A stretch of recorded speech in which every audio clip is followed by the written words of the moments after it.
Hi, welcome back. So now that we've created our GitHub account, we're going to work on creating our first repository. So this is where the good core components come in and we start using GitHub and all of the features that come with it. So we're going to be creating our first repository in this video. So what you want to do is, one of the ways of creating a repository is go into your home page, then you're going to go to repositories and then new repository. This is going to take you to the repository creation wizard. So first up here, you're going to put the name of the repo. So I'm going to put my repo just as a little trial. And then under the description, you're just going to put a short summary of what your software project or application is about. So I'm going to say a test repository for learning GitHub. There we go. So now you can choose private or public. Now, unfortunately, you cannot choose private unless you have the paid plan, but I'm just going to go with public for now. You can still choose who can commit to the project, but for now, we're just going to keep it on public. Now, if you have the paid version and you want to use private, by all means, go ahead. Now, for now, we're going to be initializing this repository with a README. So we're going to, work with all of that.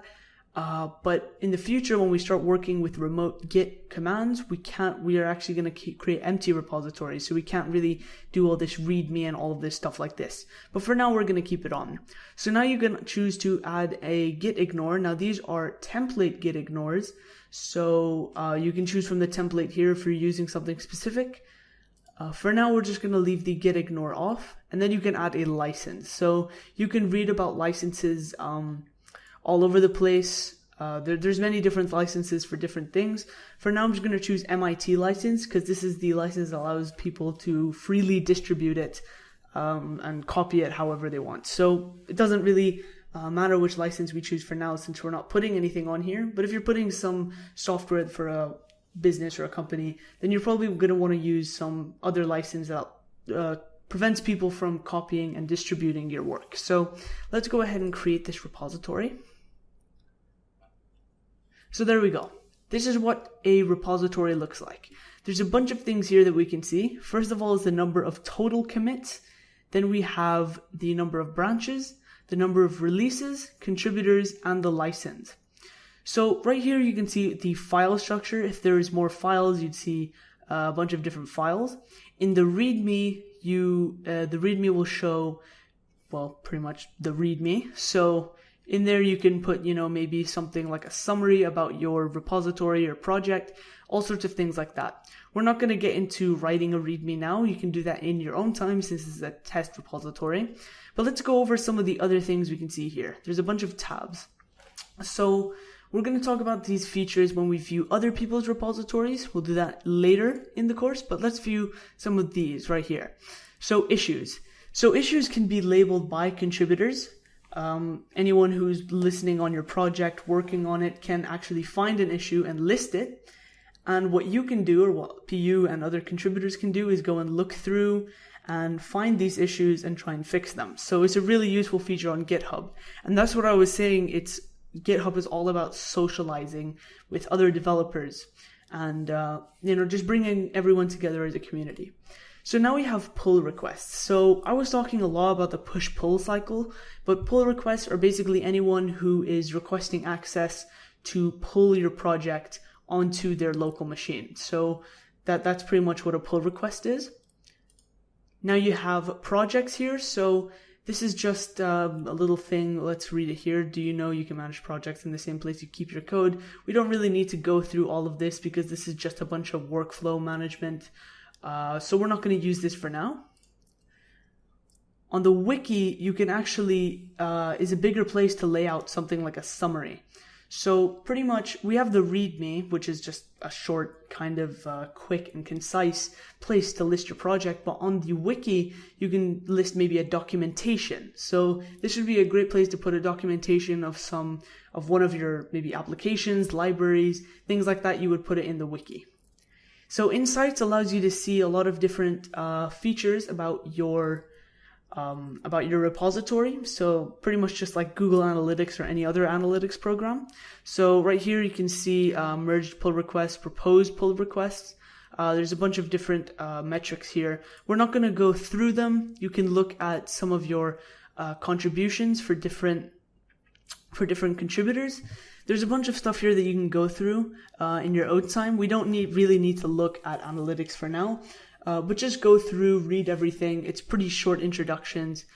Don't worry about this. So let's move on to settings. There we go. So in settings, we can change some of the things about our repository. So if you want, you can delete your repository from there, but I wouldn't recommend deleting repositories at all. That's a very, very dangerous move.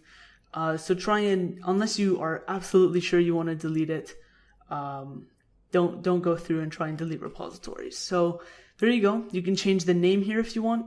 I wouldn't recommend that though. So once you have a name and once it's established and you're using it all over the place, try not to change it that much. So you have features here. You have wikis. So this is just a bunch of enabling different things and allowing people to do things. So like I said, you have your collaborators. You can invite collaborators from here. So, maybe invite your team, whoever you're working with. You have your branches, and you can switch between the default branch and other branches. Webhooks allows you to integrate GitHub into your web application. So for example, when a pull request happens, it does something on a web application. So that's pretty much what it is. You can read about that in your own time, but I'm not going to go through it now. So integrations and services, you can see it's being deprecated. So we're not really going to go through that, but this just works. It basically works the same as webhooks in a way, and it just has a bunch of different things that you can integrate into your applications. You have your deploy keys. We're not going to be using these. And like I said, deploy keys in the beginning, I was talking about other programs and other software that has integration with Git and GitHub. So like Heroku. So Heroku would need a GitHub key to actually deploy something onto their server. So that's what deploy keys are used for. Then we have interaction limits. So this is just changing the sort of access that users and contributors can have. So you can enable these if you want. I'm just going to leave them all off. And that's pretty much it. We have gone through all of the different things in our repository. So we have a few things here, but like I said, we're going to leave a lot of these interactive features for interacting with other repositories. So we're going to leave it for that and just go through, interact with your repository, look at some of the features I skipped over maybe, if you're interested in them. I don't think it's necessary for the course, or for the most part, it's not really necessary, but if you're really interested in it, go ahead, take a look at it. It's really shouldn't take that long to learn. So yeah, that's pretty much it for our repository. In the next few videos, we're going to be working towards working with all of our actual features and everything like that. So we're going to work through messing with other people's repositories, mostly test repositories from GitHub. We're going to do all sorts of stuff and really interact with repositories and get the most out of GitHub. All right, let's move on.